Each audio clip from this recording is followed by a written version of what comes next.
నమస్తే. తిరుమల తిరుపతిలో వైకుంఠ ఏకాదశి సందర్భంగా లక్షలాది ప్రజలు వైకుంఠ ద్వార దర్శనం చేసుకోవాలని అనుకుంటారు. అదే క్రమంలో ఈ సంవత్సరం కూడా లక్షలాది మంది ప్రజలు తిరుమల వచ్చి వైకుంఠ దర్శనం చేసుకోవాలని ప్రయత్నం చేస్తే డైరెక్ట్గా వైకుంఠానికే 6 వెళ్ళినటువంటి దురదృష్టకరమైన సంఘటన దేశవ్యాప్తంగానూ రాష్ట్ర వ్యాప్తంగానూ చర్చగా మారింది. ఆ చర్చ ముదిరి రచ్చగా కూడా మారుతుంది. టీటీడీ బోర్డులో రచ్చరచ్చగా ఒకరి మీద ఒకరు ఆరోపణలు చేసుకున్నారు. టీటీడీ పాలక మండలి దీనంతటికీ కారణం అధికారులే అని అధికారుల మీద నెట్టేసే ప్రయత్నం చేస్తున్నారు.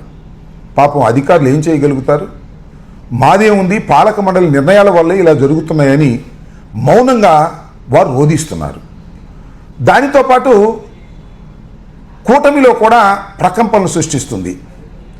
దీనికి కారణమైంది ప్రధానంగా పాలక మండలిని, చైర్మన్ అని, ఈఓ అని, డిప్యూటీ ఈఓ అని వీరే ప్రజలకు డైరెక్ట్గా సమాధానం చెప్పాలని, క్షమాపణలు కూడా చెప్పాలని, వారి దగ్గరికి వెళ్ళి క్షమాపణ చెప్పాలని పవన్ కళ్యాణ్ గారు ఒక విధంగా డిమాండ్ చేశారు.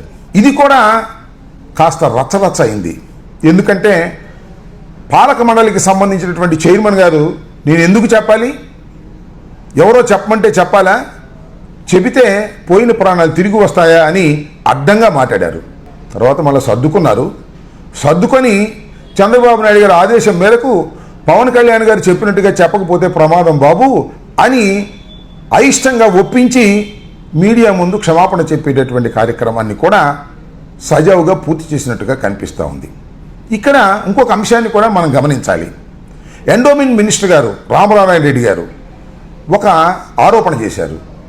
చాలా నీచమైన ఆరోపణ చేసే ప్రయత్నం చేశారు. అదేమిటంటే జగన్మోహన్ రెడ్డి గారు ఆసుపత్రిలో ఉన్నటువంటి క్షతగాత్రులను పరామర్శించడానికి వెళ్ళినప్పుడు ఆ క్షతగాత్రులకి ఎవరో తీసుకెళ్లి డబ్బులు ఇచ్చారంట. డబ్బులు ఇచ్చి ప్రభుత్వాన్ని, చంద్రబాబు నాయుడు గారిని తిట్టమన్నారని ఆరోపణ చేశారు. నాకు అర్థం కాల. రామనారాయణ రెడ్డి గారు నాకు కూడా బాగా తెలుసు, చాలా సీనియర్ నాయకుడు, కాస్త పెద్ద మనిషి. ఎందుకు ఇలాంటి చీప్ రాజకీయాలు చేస్తున్నారో నాకైతే అర్థం కాల.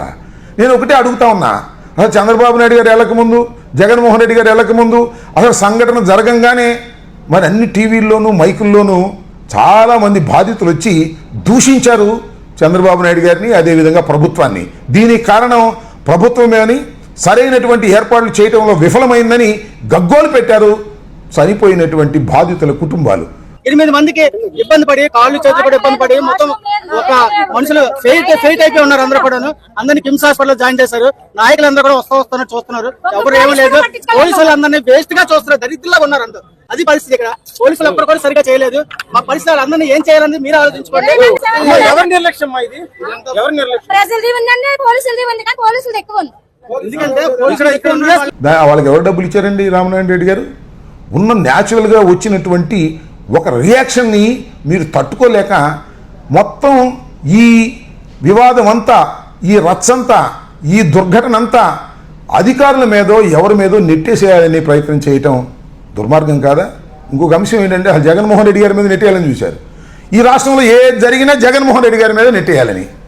జగన్మోహన్ రెడ్డి గారే 10 రోజుల పాటు వైకుంఠ ఏకాదశి ద్వార దర్శనానికి ఏర్పాటు చేశారు. దాన్ని మీరు ఫాలో అయ్యారు, అందువల్ల ఈ దుర్ఘటన జరిగింది అనేటువంటి మాట సాక్షాత్తు నారా చంద్రబాబు నాయుడు గారే మాట్లాడారు. నేను అడుగుతా ఉన్నా, ఏమండి 10 రోజుల పాటు దర్శనాలు పొడిగిస్తే రెస్ట్ తగ్గుతుంది కానీ పెరుగుతుందా? ఎందుకు మీరు ఏ రకంగా ఆరోపణ చేస్తున్నారు? సందు దొరికితే జగన్మోహన్ రెడ్డి గారి మీద ఆరోపణలు చేసి తప్పుకోవాలని నారా చంద్రబాబు నాయుడు గారు దుర్బుద్ధితో ప్రవర్తించడం అనేది చాలా దురదృష్టకరమైనటువంటి అంశమని ఈ సందర్భంగా నేను చెప్పదలుచుకున్నా. అంతేకాదు, నాకు చాలా విచిత్రం వేసింది. నాకే కాదు, చూసే ప్రతి వారికి, వినే ప్రతి వారికి కూడా చాలా ఆశ్చర్యం వేస్తుంది. అదేమిటంటే లడ్డూలో కలిసిందో లేదో తెలియదు. లడ్డూలో జంతువుల కొవ్వు కలిసింది అని సాక్షాత్తు నారా చంద్రబాబు నాయుడు గారు, ముఖ్యమంత్రి గారు ప్రకటించారు. దాని మీద చాలా వివాదం జరిగింది. లడ్డూలో జంతువుల కొవ్వు కలిసిందని ఆరోపణ నిజమో అబద్ధమో తర్వాత పక్కన పెడితే దానికి కారణం జగన్మోహన్ రెడ్డి గారు అన్నారు, ముఖ్యమంత్రి గారే దానికి బాధ్యత వహించాలి అన్నారు. ఏమని నేను తెలియగలుగుతాను? లడ్డూలో కలవని కల్తీకి జగన్మోహన్ రెడ్డి గారే బాధ్యులని నొక్కి ఒక్కాణించారు చంద్రబాబు నాయుడు గారు. ఆయన పత్రికలన్నీ కూడా పుంఖాలుగా ఫస్ట్ పేజీలో వేసి నమ్మించడానికి ప్రయత్నం చేశారు. ఆ లడ్డు సంగతి పక్కన పెడదాం. ఇవాళ వైకుంఠ ఏకాదశి సందర్భంగా సాక్షాత్తు 6 అతి దారుణంగా మరణిస్తే మీ వైఫల్యం కాదా? దీనికి చంద్రబాబు నాయుడు గారి బాధ్యత ఏమి ఉండదా? దీనికి బాధ్యులందరూ చిరు ఉద్యోగులా? పాలక మండలికి సంబంధం లేదా? దీన్ని మాత్రం కన్వీనియంట్గా తప్పుకుపోవాలని ప్రయత్నం చేస్తున్నారు. This is the management. Chandrababu Naidu గారికి తెలిసినటువంటి చక్కని మేనేజ్మెంటు.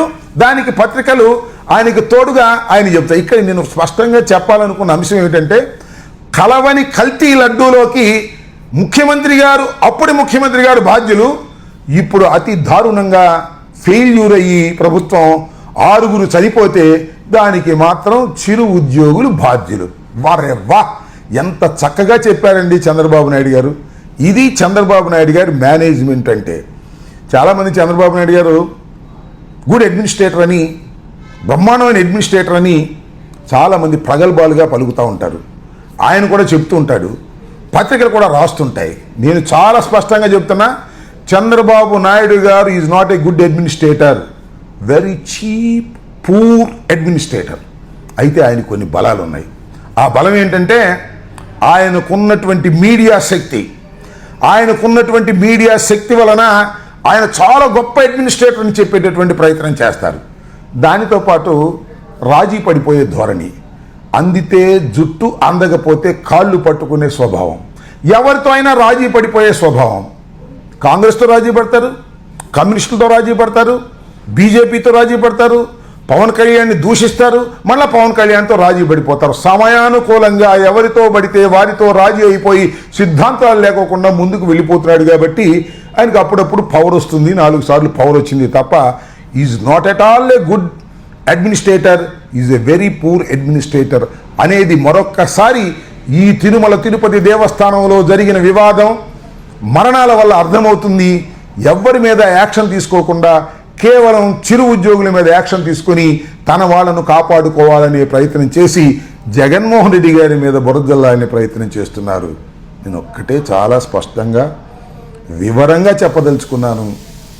నారా చంద్రబాబు నాయుడు గారు దేవుణ్ణి అడ్డం పెట్టుకొని జగన్మోహన్ రెడ్డి గారిని సాధించాలను, దేవుణ్ణి అడ్డం పెట్టుకొని మీ వ్యక్తుల్ని మీరు రక్షించుకోవాలనే ప్రయత్నం చేస్తే భగవంతుడు మిమ్మల్ని క్షమించరు. దానికి మీరు మూల్యం చెల్లించక తప్పదు అని ఈ సందర్భంగా నేను చెప్పదలుచుకున్నాను. ధన్యవాదాలు.